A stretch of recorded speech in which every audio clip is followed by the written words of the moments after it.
ஆனா இப்ப தனியார் மீடியாக்கள் என்ன பண்றாங்கன்னா, அவர் தனித்தனியா இன்டர்வியூ கொடுத்திருக்காரு. அதுல ஒரு தனியார் சேனல் என்ன சொல்லிருக்காருன்னா, இந்த மாதிரி நான் லோக்கல் பாட்டில்ல இருந்து 60,000 வரைக்கும் நான் சரக்கு அடிச்சிருக்கிறேன்.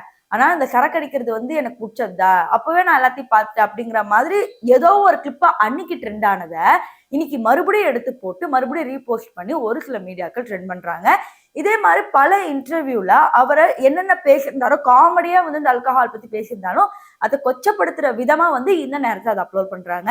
ஒரு சில மக்கள் புரிஞ்சுக்காம என்ன கமெண்ட் பண்றாங்கன்னா, குடிச்சா இப்படிதான் நடக்கும் அப்படிங்கிற மாதிரி இந்த நேரத்துல இப்படி பேசுறது வந்து தவறாதான் எனக்கு தோணுது. அது ரியல் ரீசனா இருந்தாலும் அந்த இந்த நேரத்துல பேச வேண்டிய அவசியம் இல்லை.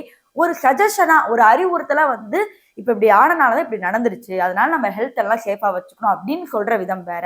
நீ இப்படி பண்ணா உனக்கு இப்படிதானே நடக்கும், நீ எல்லாம் இப்படிதான் கிடக்கணும் அப்படிங்கிற மாதிரி சொல்லி அவங்க குடும்பத்தையும் காயப்படுத்தி அவர் மரணத்தையும் கொச்சப்படுத்தி இந்த மாதிரி இவ்வளவு கேவலமா பேச முடியுமா அப்படிங்கிறது மீடியா இப்படிலாம் பண்றாங்களா அப்படின்னு நினைக்கும் போதே ரொம்ப ஆச்சரியமா இருக்கு. ஸோ இதை பத்தி நீங்க என்ன நினைக்கிறீங்க அப்படிங்கறத மறக்காம கமெண்ட் செக்ஷன்ல சொல்லுங்க.